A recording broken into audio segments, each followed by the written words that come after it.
Today's episode is brought to you by Dr. Jeffrey Halstead, DMD. Dr. Jeffrey Halstead has been Canandaigua's hometown dentist for more than 35 years, offering routine dental care as well as cosmetic dentistry, implants, and dentures by their highly trained and experienced staff. Visit them online at canandaiguadentistry.com or find them on Facebook and Instagram.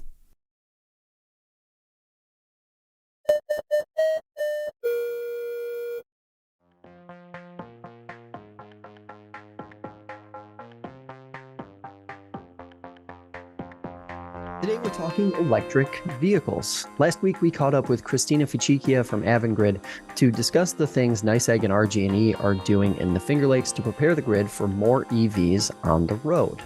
That said, after talking with her and exploring the data some, it might not be as daunting as once believed. While over 150,000 new EVs had been registered in New York as of June, 26% of those were accounted for in two downstate counties, Suffolk and Nassau. Meanwhile, here in the Finger Lakes, adoption is much lighter, like Schuyler County, which reported just 22 new EV sales in the same time frame this year. And while those numbers might be disappointing to some EV advocates, the reality is that this is the kind of adoption service providers like NYSEG or RG&E have been planning for. I had questions for Christina, like what does grid enhancement look like? What steps are being taken to address greater adoption down the road? And is it harder to enhance the grid in rural communities than urban ones? Bottom line, from AVANGRID's standpoint, it's all very manageable.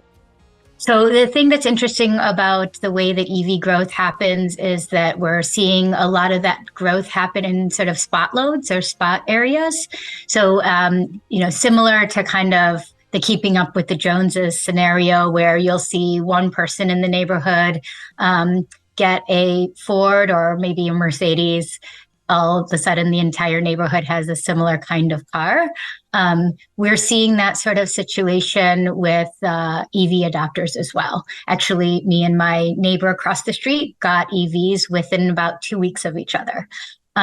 So I think from that scenario, the distribution system as a whole and the amount of energy we have in this country as a whole isn't going to have issue with that kind of adoption and EV adoption, especially on the light duty or what we refer to for passenger vehicles in like kind of the technical side of things is light duty vehicles.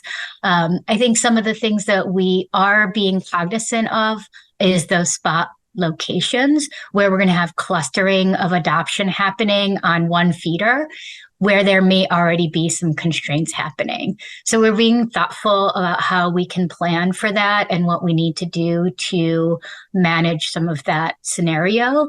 The amount of adoption that we're going to see in some of our service territories, particularly for NYSEG and RG&E this year, is not something we're worried about when it comes to those light-duty passenger vehicles. We are already starting some programs to get our customers to understand there's a benefit that we're going to see on the grid that they can help us with, and hopefully we'll pass some of those incentives on to them through our managed charging programs. So we have a managed charging program, a residential managed charging program, or mass market managed charging program, depending on which person you speak to talk about that. You can do managed charging across New York State. Our program for NYSEG and RG&E is pretty specific. And it will give customers an incentive for enrolling in managed charging and then ongoing incentives for charging their vehicle during off-peak hours and or not charging their vehicle during peak times. So again, we're looking at this early, making sure that when the time comes and there is potential for grid constraints or grid overload because of that type of higher adoption down the line in a couple of years, we have some ways to help manage that load or demand on our system. When you guys are thinking about the grid in kind of like a 5, 10, 15, 20 year sense, what are the things that you're thinking about in terms of seeing this continued adoption growth as far as like the infrastructure, the stuff that you guys are relying on every day to keep the grid up and running as needing energy and resources over that window? Yeah, so I think that we're going to look at all kinds of types of new load that comes onto our system. Electric vehicle transportation electrification is definitely a significant part of it. We think it's really important that we enable our customers to adopt, and we're excited that our legislators and our policymakers are also pushing for those kinds of transitions because it's important for our customers. Some of our customers live in the areas with the poorest air quality, and that's really due to some of the harmful emissions that have come from the transportation sector that has taken up close to 30%, I think 29% is the last figure I looked at from 2020 in terms of the amount of emissions in the US that are contributed from transportation. So the fact that we can try to minimize and mitigate some of those emissions by enabling our customers and giving them the incentives they need to transition to zero emission or electric vehicles and reduce our overall greenhouse gas emissions is really important. We also understand that there's going to be other areas that we really have to tackle when it comes to climate change that, means an increase in electrification. We're going to see an increase in building electrification. We may see an increase in industrial electrification of industrial processes as well, which means a bigger strain on our grid. The great news about electrification is as we increase electrification, and that means a zero emission from the tailpipe when it comes to transportation, or other site-specific emissions when it comes to buildings or industrial processes, we can also increase become increasingly green or overall reducing their emissions over time as the grid also gets greener.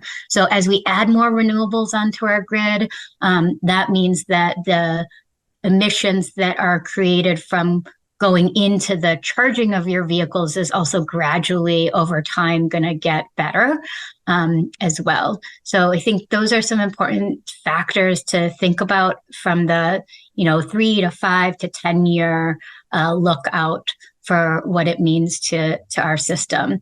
And, frankly, we're doing a lot of things to our distribution system to make us smarter, to be able to visibly see areas of constraint and what we can do to mitigate that. The other great thing that we love about electrification and EVs, beyond just increasing the overall utilization of our grid and hopefully reducing overall cost per customer for our customers, is the fact that it's variable load. So it's a type of energy demand that doesn't have to happen necessarily at a specific time. So that means that we can ask our customers, like I've already mentioned through our managed charging programs, to start to charge their vehicles at times where there's available capacity on our distribution system versus taking the capacity when there already might be some peak times. This also allows us to think about the future. Some of the issues and the barriers that we've seen in the industry for us in adopting more renewable supply is that it's what we call intermittent. So renewable supply doesn't always happen. The wind doesn't blow when we want it to. The sun doesn't shine all the time. So we end up having a supply scenario where it doesn't always match up with our utilization, and there's these peak periods of supply. So are there also some ways that we can marry the two, the variable load from EVs with the intermittent supply of renewables, and therefore be able to use even more renewables than we can today? You've mentioned peak and non-peak a couple different times now, and I'm just curious for the layman out there who's listening to this, what is peak grid use, and does it vary by location or time of year? What does that look like? Sure. And thanks for that. I mentioned earlier, I was like, my biggest struggle is going to be to try to stay away from those acronyms and not be as technical and use those technical words. So I appreciate you pausing for that one. So peak for us in our region generally does mean that there's like a summer peak. We also have some winter peaking that happens in our service territory because of the cold climate that we live in. So everyone wants to get warm, and the amount of energy it takes to get from really cold to comfortably warm takes more than someone in the South that is not using as much energy to get from kind of cold to comfortably warmer, right? So we do have some of that different time of year peaking than some of our other counterparts in other parts of the country and the world. But we also think that because of electrification, and as I mentioned, that building electrification, our peaks might start to shift from more summer peaks to more winter peaks because we're using more electricity onto our distribution system for the building electrification as well. So we are being thoughtful about those different, increases in energy demand beyond what our system might be comfortable with during certain times of year. Generally, it happens in hours on a couple of days a year. So makes sense. I don't know if that answered your question for you. When it comes to the infrastructure enhancements that you were describing earlier, is there any difference between rural and more urban? Is it more work, more labor intensive? Is it more of a cost for AVANGRID overall to be doing some of this work in rural parts of RG&E and NYSEG's coverage area, or is it about the same? It all kind of comes out in the wash at the end. It's kind of like a tit for tat equals kind of thing. So it's a really great question. It really depends on what the load is or what the demand is, what the size of the project is, and where it is. So yes, we have lots of rural areas in our NYSEG service territory in particular, where there isn't any capacity available for larger types of projects. So that could mean sort of any type of load or any type of new business that comes into that area. We may not have necessarily the capacity in those regions, including electric vehicle capacity. When it comes to you and me being able to get an EV and charge it at home, that's really not that much of an issue. It's more so an issue when we're thinking about those fast chargers that are going up on the New York State Highway, or someone like an Amazon or the U.S. Postal Service wanting to electrify their entire fleet and having a depot kind of sort of in the middle of one of our rural parts of our service territory. On the flip side of that, we also see some constraints because we've seen a lot of growth or capacity or demand in some of our urban areas as well. So there are a few spot areas that really need to have increased capacity and in some investment on that. Luckily, we did just ask for some of those improvements. So it looks like we're going to be making some improvements on some of the spot areas where we know that there's going to be more customer demand and that we really have to improve the capacity there so there's more reliability for our customers and less potential for outages. What are the biggest misconceptions about EV adoption that you like to sort of debunk, whether it's infrastructure capability, adoption? What are some of the bigger misconceptions that you think are important to diffuse when conversations like this are happening? Yeah, I mean, I think that just the entire idea of the way that we think we travel, most of us actually only go probably 30, 50 miles a day at the most. I know there's scenarios where people tend to commute further, but even those that are commuting further during their day probably are still only doing a round trip of no more than 100 miles a day.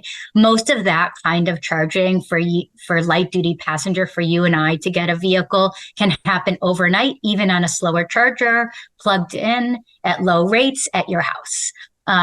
The other concept around that, I think that is important for our customers and just the general public to understand, is that it is less expensive to charge at home, particularly off-peak in the slower charge.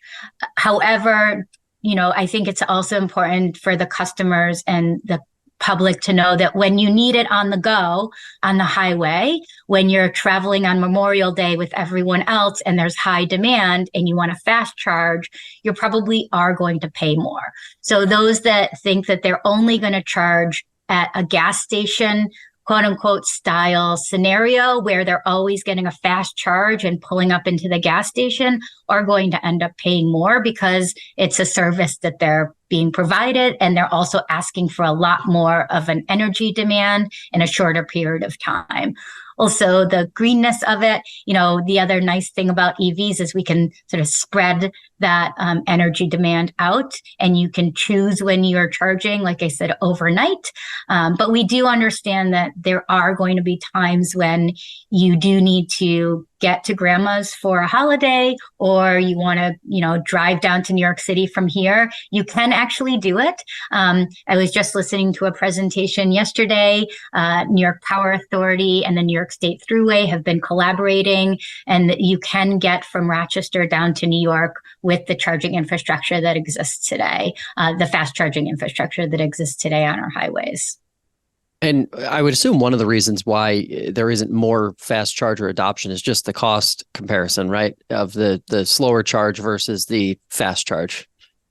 Part of that, I think it's a little bit of a chicken or an egg scenario too. I think these are developers who are wanting to have a sustainable business model. So where there may not be a lot of vehicles on the road, EVs charging at their station, it's a pretty big upfront investment to make when you're not going to have any customers charging at that station. So there's been a bit of a delay on, let's see where the adoption is, and putting stations in where there's going to be a demand so that they get used and paid for. The other piece of that that's really important, I think, is also, this is quick moving technology. So you don't necessarily want to pre-build for a station for customers that may not use it often and then have to go back and sort of upgrade it in a few years because the technology has shifted. We're seeing that a lot. Even a handful of years ago, we thought 50 kW, 50 kilowatt charging, that speed was going to be fast. Now we're seeing stations, and most of the stations along the highway for fast charging are equipped for 300 and up to 350 kW. So it's much faster. The batteries are much bigger. You are able to actually, fill up, refuel an entire close to 300-mile equivalent gallon of, mile battery vehicle in just, a handful of minutes, under 30 minutes these days. Impressive. Let's wrap here. What are the best programs that exist right now to help consumers who do want to make that switch, whether they're individuals who are buying a car, or perhaps on the commercial side of that? So some of the incentives that are fantastic right now are happening outside of the utility, outside of our organization. There are still federal tax incentives available up to $7,500. There are many vehicles that still have the tax incentive available. I would check with your accountant or those lists since I'm not the expert there, but you can still get a $7,500 tax rebate at the end of the year for purchasing an EV. I also know that there's a used EV incentive coming on too. So you can look on the federal side as well. What you can also do is use our tool at rge.chooseev.com to get all the resources and be able to find out, how much you're saving, or you could potentially save by switching over to an EV, how much you'll save on cost savings. I know for myself, as I mentioned, I just got an EV. I'll stand to save over $2,000 in fuel costs and maintenance costs by making that switch over. And so the other program that are our programs, if you're a business and you're interested in hosting a charging station, we do have some incentives for our business customers that want to install a charging station. It's up to $4,000 to put in a charging station on through our EV Make Ready program. And then for our residential customers, as I mentioned earlier, we do have that managed charging program available today, where you can get an incentive for enrolling in the program, and then some ongoing incentives for participating throughout the year in charging, in using certain types of charging behavior. That'll do it for this edition of FLX Today. If you'd like to hear more conversations like this one, check out the show on your favorite podcast platform or subscribe to the FingerLakes1.com YouTube channel. Have a great day, and we will see you next time.